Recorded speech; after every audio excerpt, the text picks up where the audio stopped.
할렐루야. 옆 사람과 한번 인사하겠습니다. 잘 되고 있습니다. 잘 되고 있습니다. 저를 잘 보시고 이제 집중해서 하나님의 말씀을 여러분 어저께 우리 청년들 중고등부 찬양 집회를 이제 했는데 예배 회복에 대해서 이렇게 말씀을 드렸습니다. 예배는 하나님 앞에 드리는 것입니다. 하나님께 합당한 영광을 돌리는 것이 예배인 것입니다. 창조주 하나님께, 우리 하나님은 창조주시잖아요. 창조주 하나님. 예.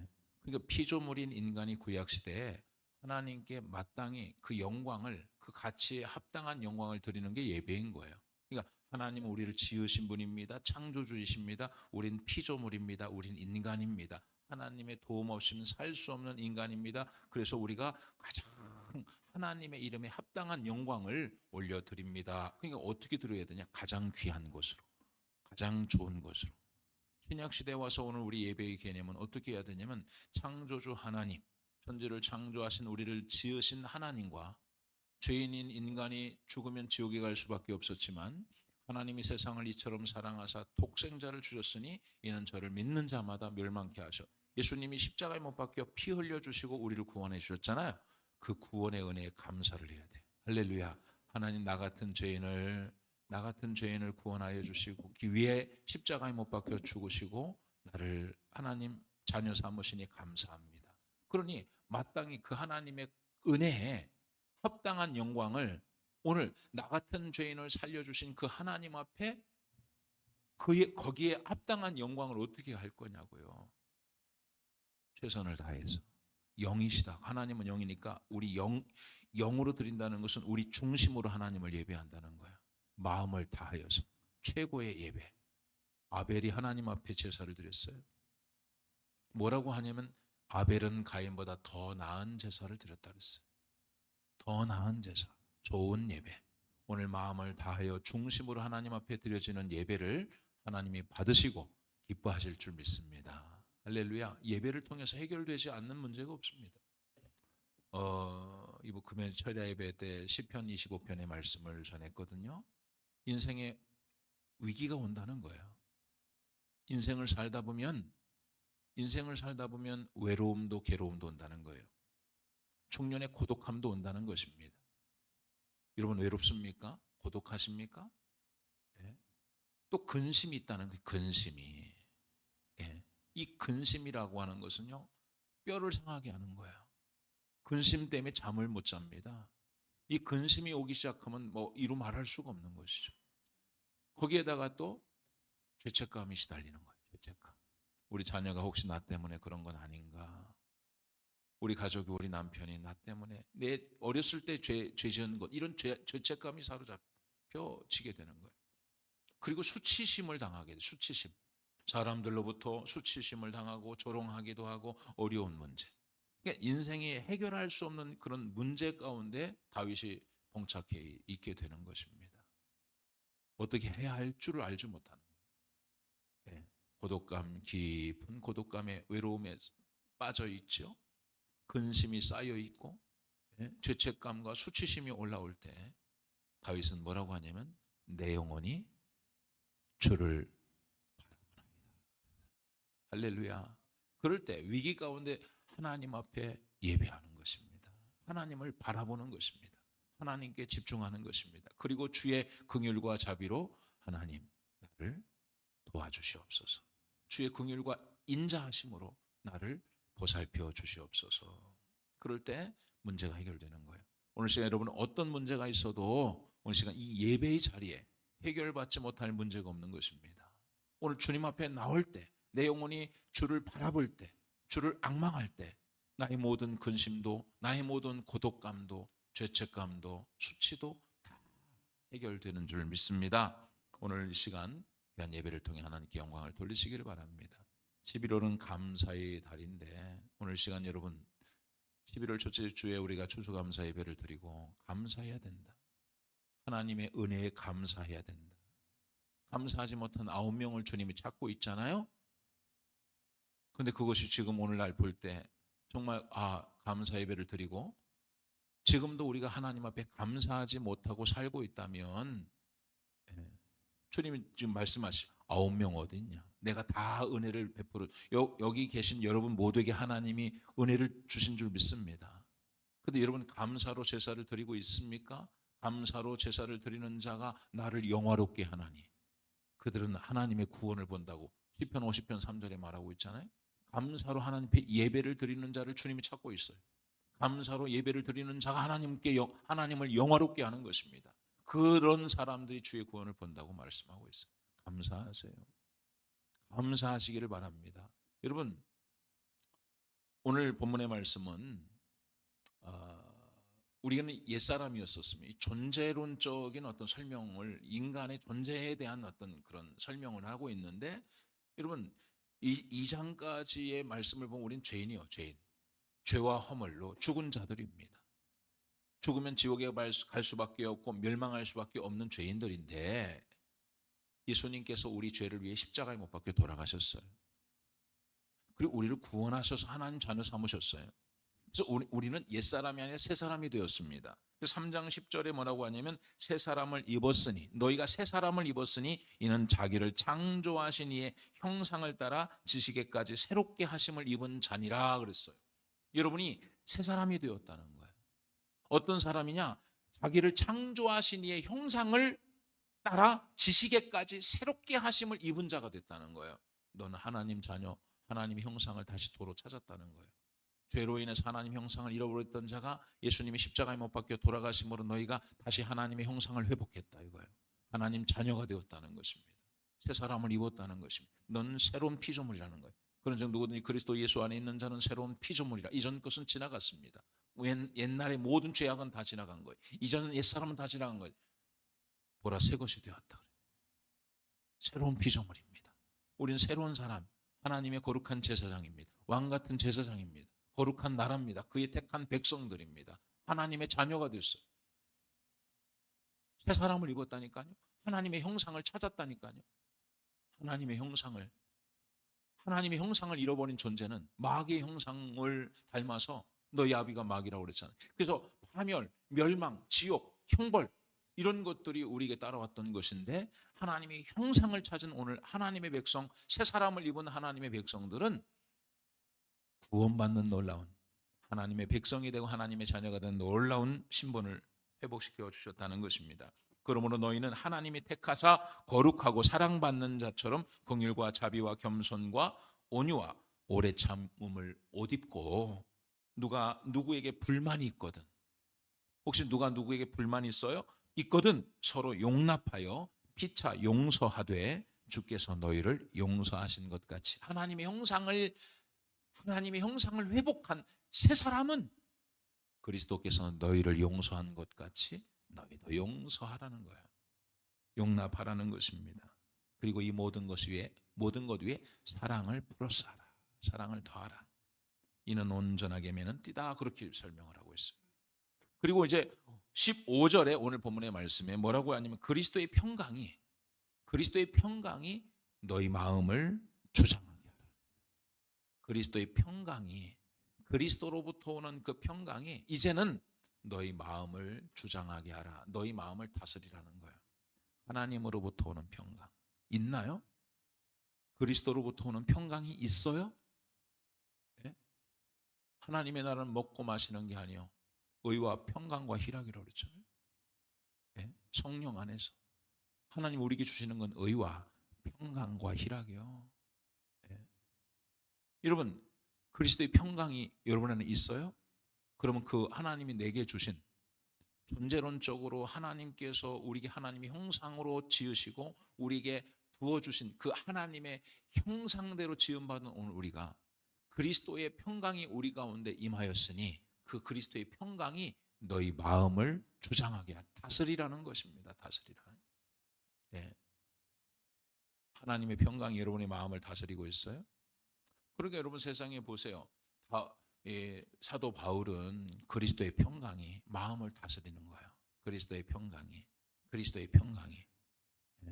너희는 아무것도 염려하지 말라. 모든 것을 너희는 아무것도 염려하지 말고 오직 모든 일에 기도와 감사함으로 하나님께 하리라.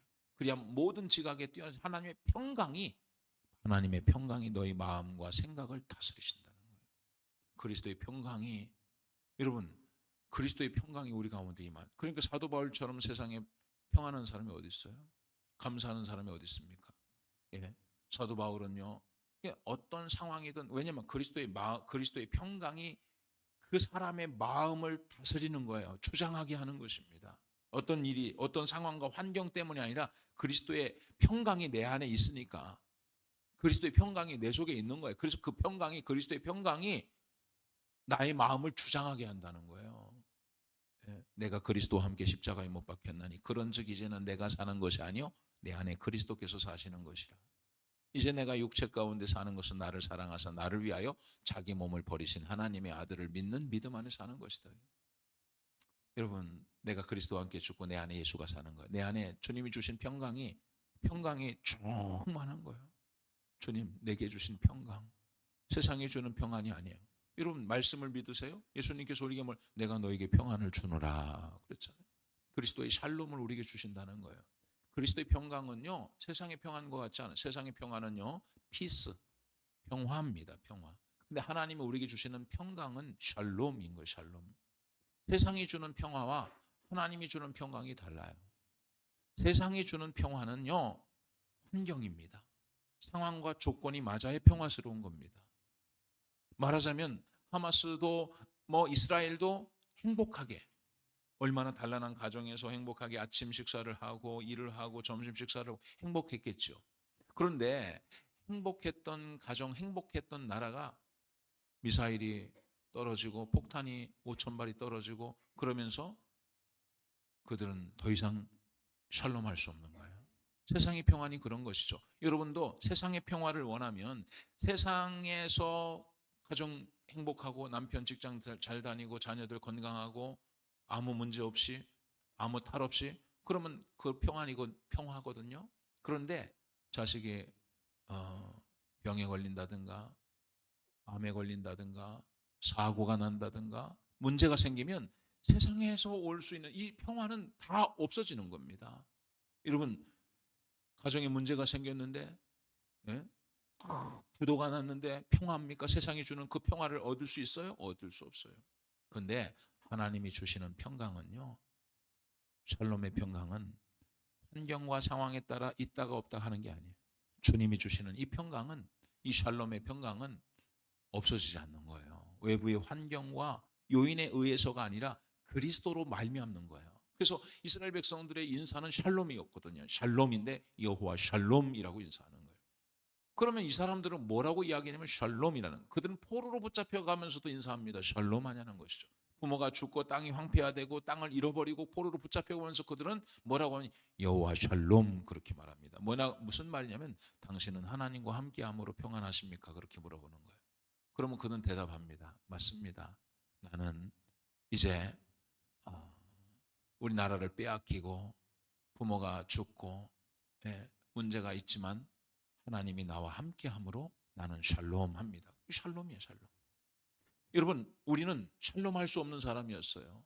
샬롬할 수 없는데 그리스도께서 우리에게 샬롬을 주신 거예요. 평강을 주셨다는 거예요. 새 사람을 만들어 주셨어요. 하나님의 형상을 회복시켜 주셨어요. 그래서 이제는 우리가 그 하나님 그리스도로부터 온 이 그리스도의 평강이 우리 마음을 다스리게 해야 된다는 거예요. 믿으시기를 바랍니다. 오늘 시간 주님께서 내가 너에게 평안을 준다는 말씀하셨어요. 그리스도가 평안이신 거예요. 그리스도가 우리 가운데 성령으로 오셨어요. 그리스도를 모신 자는, 그리스도를 영접하고 하나님의 자녀가 된 여러분들이 나는 평안하지 않다 그러면 안 되는 거예요. 그건 믿음이 없는 것이죠. 여러분 생각해 보세요. 그리스도의 평강이 우리 가운데 하나님이 선물로 주셨잖아요. 그리스도의 평강이 너에게 임할 것이다 말이죠.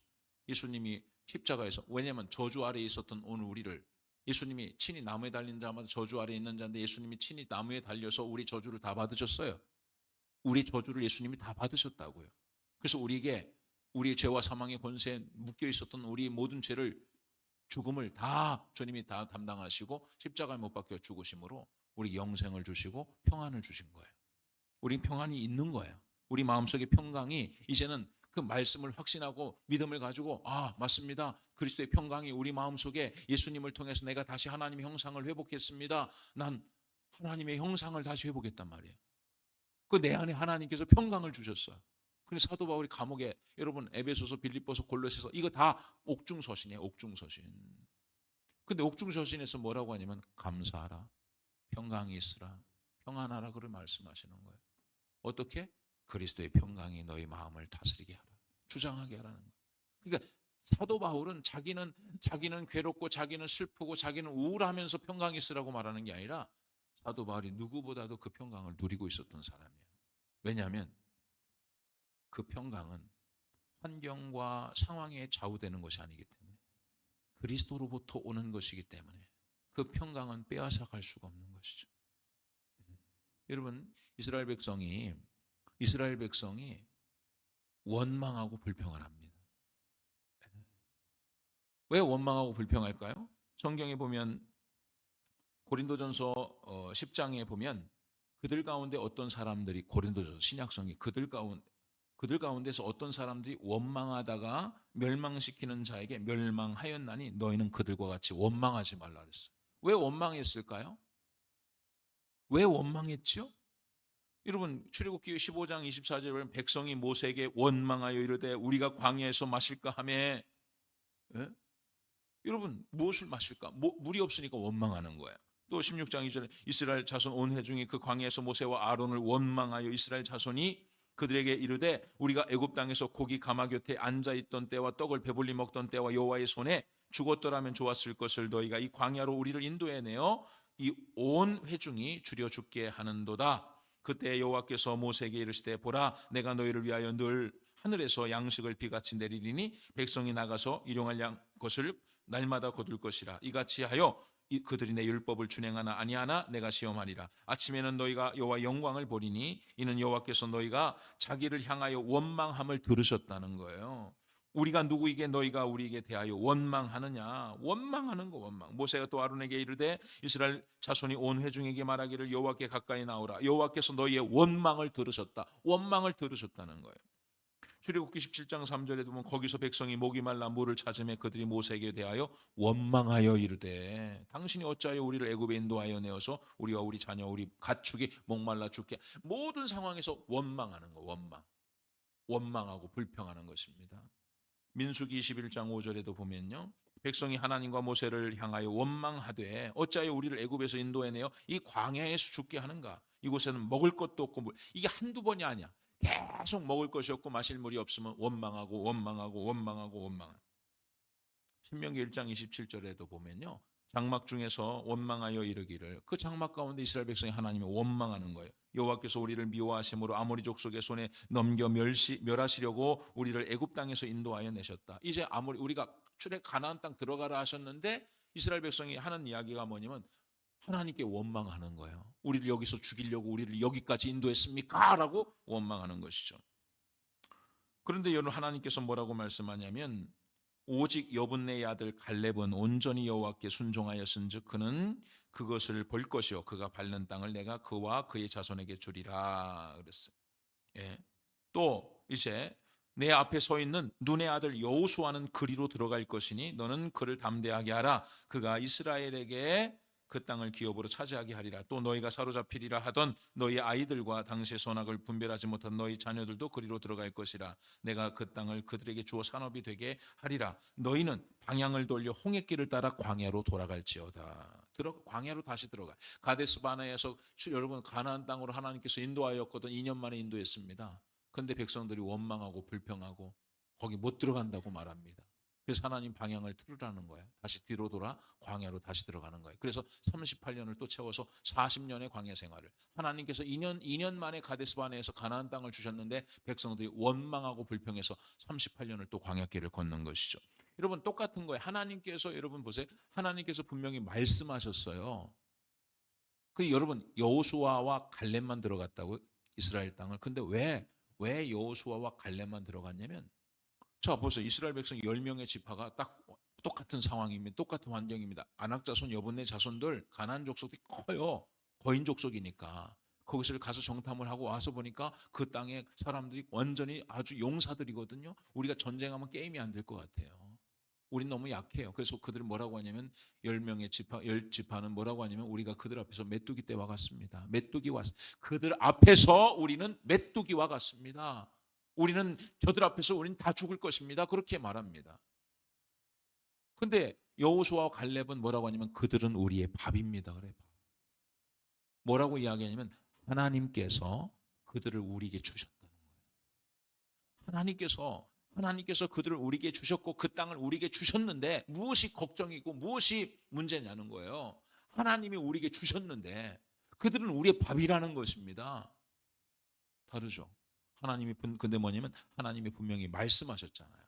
하나님이 말씀하셨는데 10명의 지파는 10지파는 하나님의 말씀을 믿지 못하는 거예요. 하나님이 평강을 주시고 하나님께서 모든 걸 다 주셨거든요.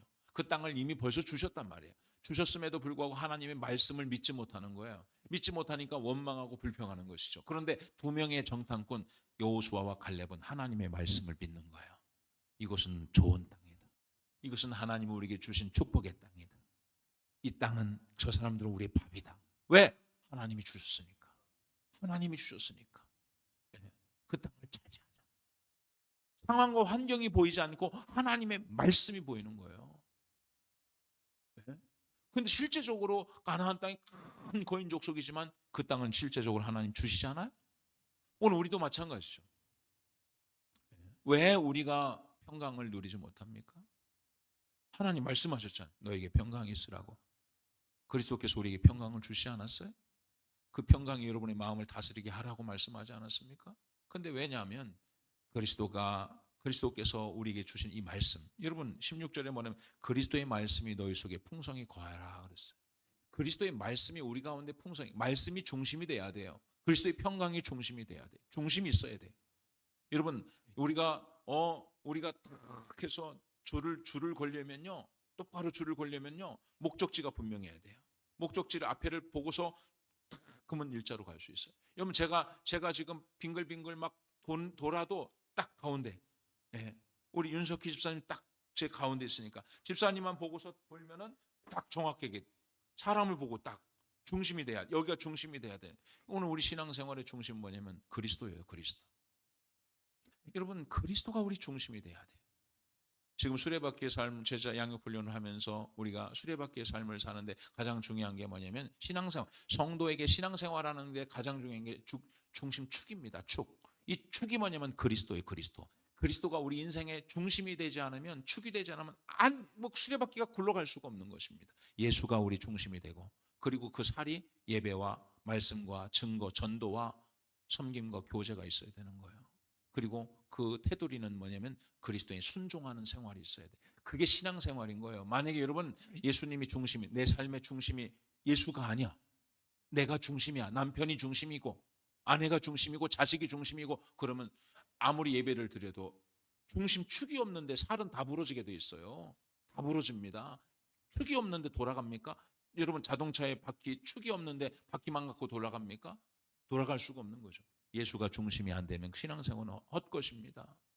예수가 축이 되고 살이 딱 이렇게 예배도 전도 말씀과 증거 이제 교제와 섬김이 딱 있어야지 살을 이루고 바퀴가 딱 그리스도에 순종하는 생활을 통해서 신앙생활을 잘 할 수 있는 거죠.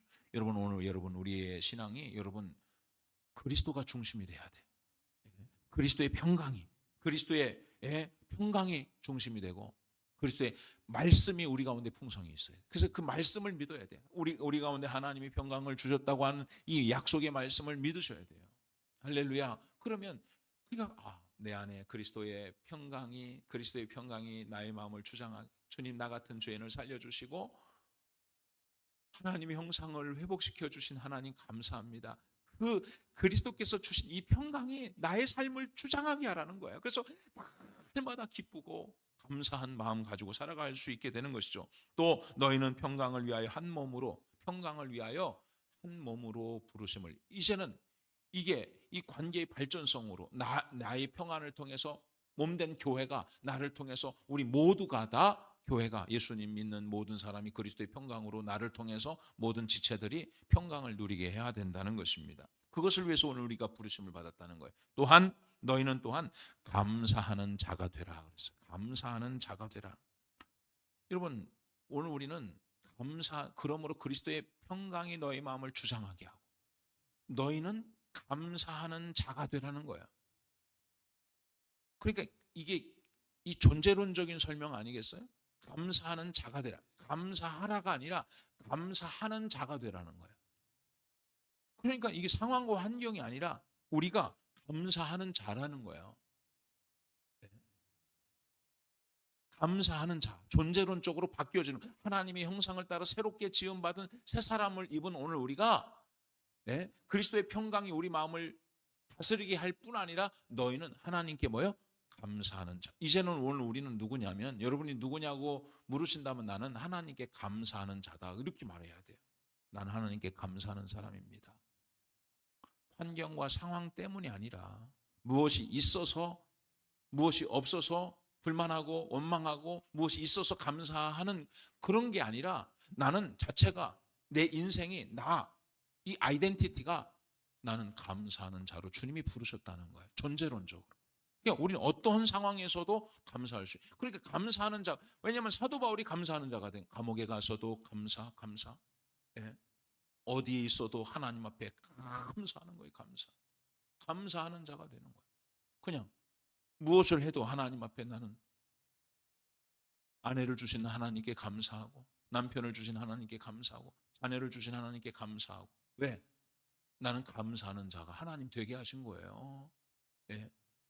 본질적으로 우리는 이제는 그리스도 안에 있는 사람은 감사하는 자가 된 거예요. 감사하는 자가. 그러니까 사도 바울이 고백하 항상 기뻐하라 쉬지 말고 기도하라 범사에 감사하라. 왜? 예수 그리스도 때문에. 예수 그리스도가 우리를 감사하는 자가 되게 하셨다는 거예요. 여러분 이게 본질적으로 우리가 인간론을 깊이 묵상을 하면 감사하지 않을 수가 없잖아요. 아까도 말씀드렸잖아요. 하나님의 형상을 잃어버린 자, 죄로 인해서 멸망하고 심판받고 지옥에 갈 사람이요. 하나님이 나를 사랑하시고 하나님이 세상을 이처럼 사랑하사 독생자를 주셨으니 이는 저를 믿는 자마다 멸망치 않고 영생을 얻게 하려 하심이라고 그랬잖아요. 로마서 5장 8절은 우리가 아직 죄인 되었을 때 그리스도께서 우리를 위하여 죽으심으로 하나님께서 우리에게 대한 자기의 사랑을 확증하셨다는 거예요. 하나님 나를 사랑하셔서 하나님 자녀 삼으셨어요. 우리에게 평안을 주셨어요. 그러므로 너는 감사하는 자가 되라. 그 은혜에 감사하는 자가 되라. 주님 내가 주님 은혜에 감사하게 하여 주시옵소서. 할렐루야. 여러분 제가 감사에 대한 내용들을 찾아보다가 오늘 말씀을 준비하면서 우리가 감사해야 할 이유들이 많습니다. 여러분 실제적으로 이 감사가 제가 여러 가지 책들을 찾아보면서 보니까 이런 한번 좀 제가 잠깐 한번 좀 발췌한 글들을 한번 좀 읽어볼 테니까 한번 들어보세요.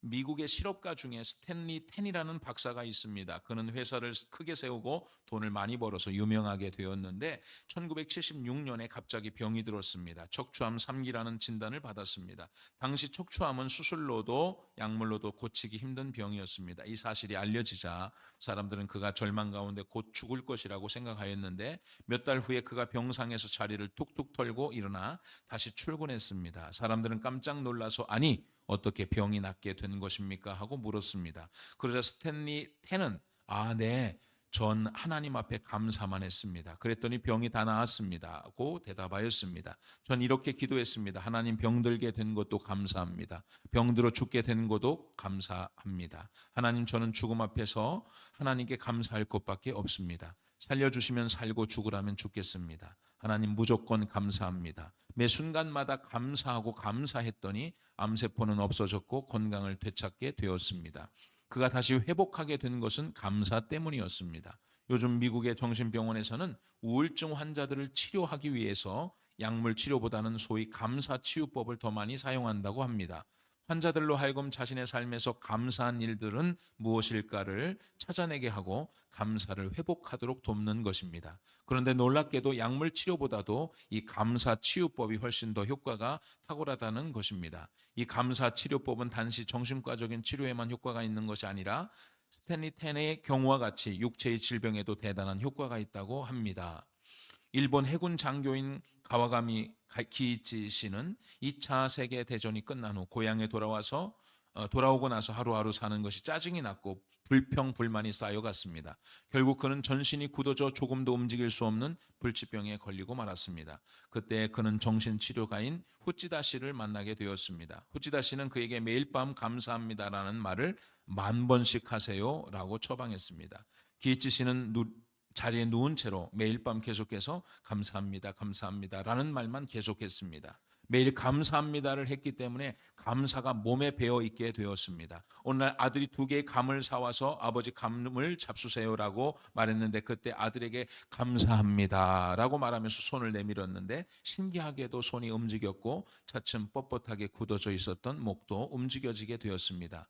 말로만 하던 감사가 실제 감사가 되었고 불치병도 깨끗이 낫게 한 것입니다.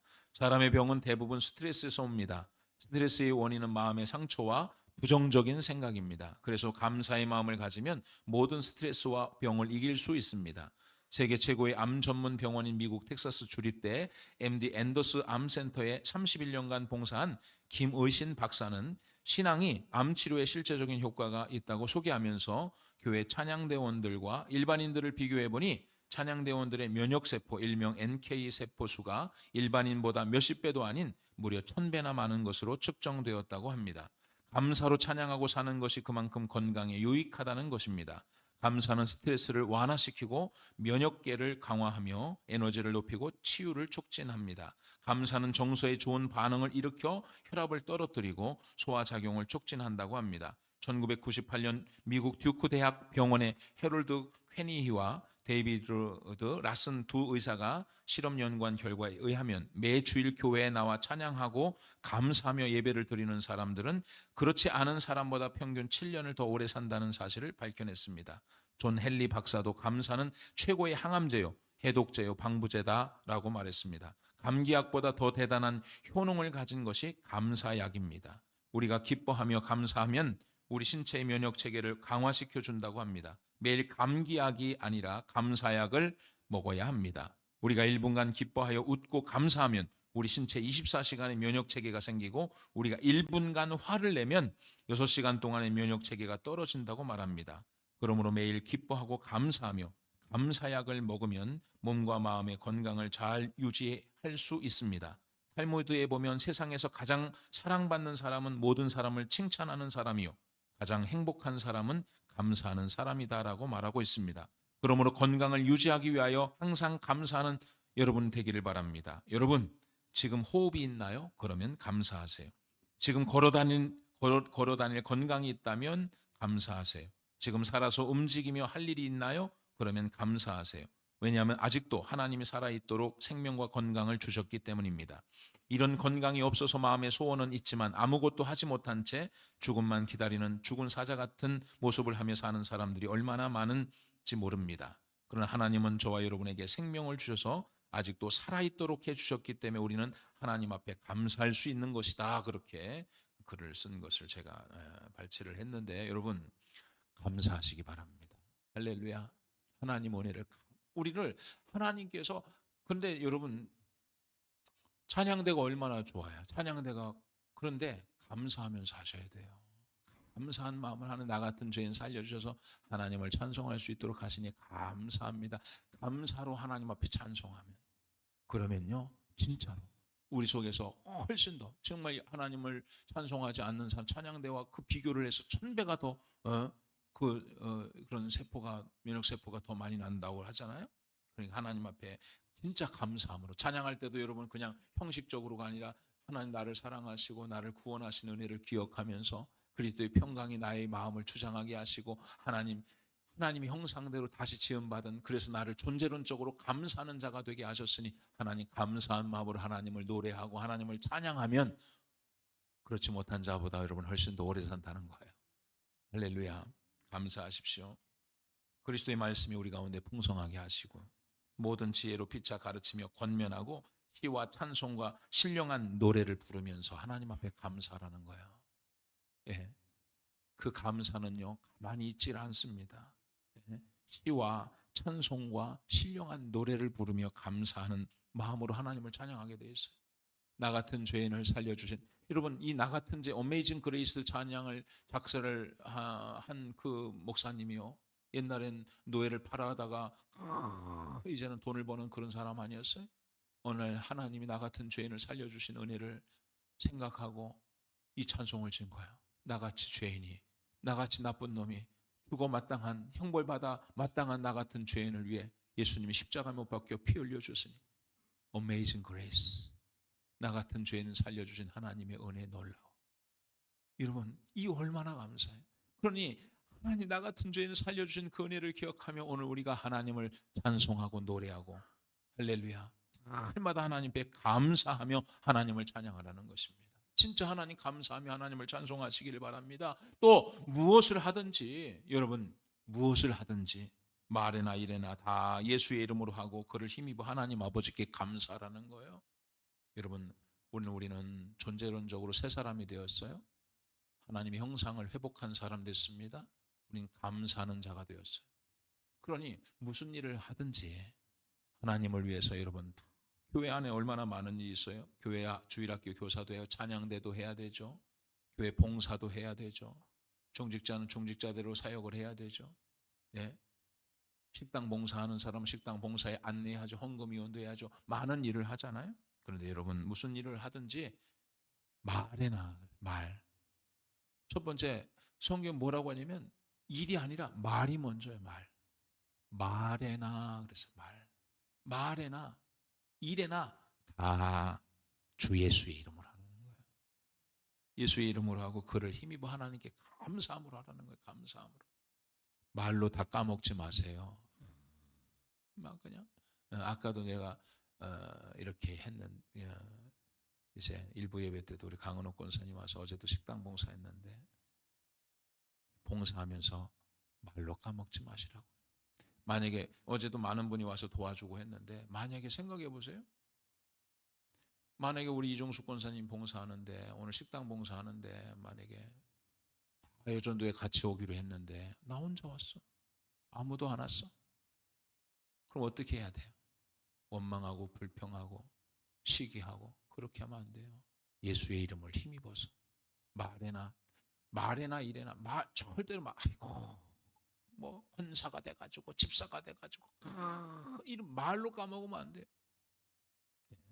말에나, 말이 여러분 인격이라고 그랬어요. 말이 인격이요. 나는 말이다요. 말하는 게 나요. 저 사람 누구야? 윤주만 집사가 말하는 거 보면 그 말하는 게 나요. 하나님은 우리 입을 보고 있어요. 무슨 말을 하나? 믿음의 말을 하나? 원망의 말을 하나? 그러니까 모든 일에 있어서 무슨 일을 하든지 말에 조심하라 이거예요. 말. 우리 교회 뭐 일꾼도 없냐? 나만 일하는 사람은 나밖에 없냐? 뭐 하냐? 뭐 이런 이야기들은 하나님이 싫어하는 이야기예요. 너 그 일을 너를 위해서 하는구나. 나를 위해서 해라. 내 이름을 힘입어서 해라. 예? 주 예수의 이름으로 해라는 거예요. 예수의 이름으로 하라는 거예요. 찬양대도 예수의 이름으로 하세요. 사람이 많고 적음이 중요한 게 아니에요. 말로 실수하지 마세요. 말로. 예, 일도 마찬가지. 일해도 힘들고 어려운 일이 있죠. 그러면 하다 보면은 다 불평하고 원망. 왜? 내가 하려고 하면 그래요. 내가 하려면. 여러분 무슨 일을 하든지 말에나 일에나 다 예수의 이름으로. 내가 예수의 이름으로 하면은 그 하나님께 영광 받으신 거예요. 하나님께서. 사람 보고 하면요, 사람이 알아주지 않으면 말이죠, 불평하고 원망하죠. 예. 우리 원기성 집사님도 가끔 보면 제가 이렇게 딱 보면 4층에 올라가서 혼자서 뭐 이렇게 하시는지 천막도 막 그냥 그늘 막도 딱 해가지고 와서 평일날도 오셔서 뭐 이렇게 하시고 그러세요. 그러면 다 하면은 그 일을 하는, 무슨 일? 교회 안에 일하는 거잖아요. 근데 이게 내 이름으로 하고 내가 하면, 아니 왜 윤주만 집사 안 와? 내가 뭐 일하는 사람이야? 나도 사회에서 인정받는 사람인데 내가 나만, 이 불평이 나올 수밖에 없어요.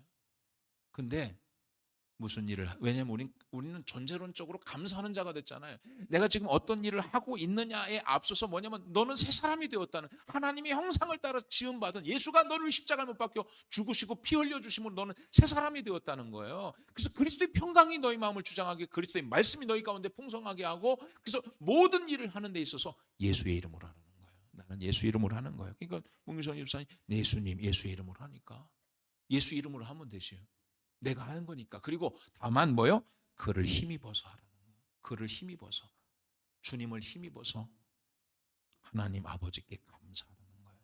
무슨 일을 하든지. 내가 나 혼자 하려면 힘들어요. 그러니까 주님을 힘입는 거예요. 혼자 해도. 윤은희 권사님이 교회 안에서 식당 정리를 하고 봉사를 해도 내 힘으로 하면 안 돼요. 하나님을 힘입어서 하세요. 하나님 도와주세요. 그러니까 주님을 힘입어서 하면 노래, 찬송 틀어놓고서 혼자 해도, 사람이 많이 안 와도 나 혼자 해도, 나 혼자 봉사해도 주님을 힘입어서 하면 원망이 아니라 뭐요? 아버지께 감사하는 거죠. 하나님 아버지께 감사할 수 있는 것이죠. 할렐루야. 여러분 감사하시기 바랍니다. 우리는 감사할 수 없었던 인생들이었죠. 하나님께서 우리를 감사하는 자로 만들어 주셨어요. 너는 감사하는 자가 되라. 어떻게 감사해? 새로운 새 사람을 입은 사람들이에요. 하나님의 형상대로 지음받은 자들 아니에요? 감사함으로.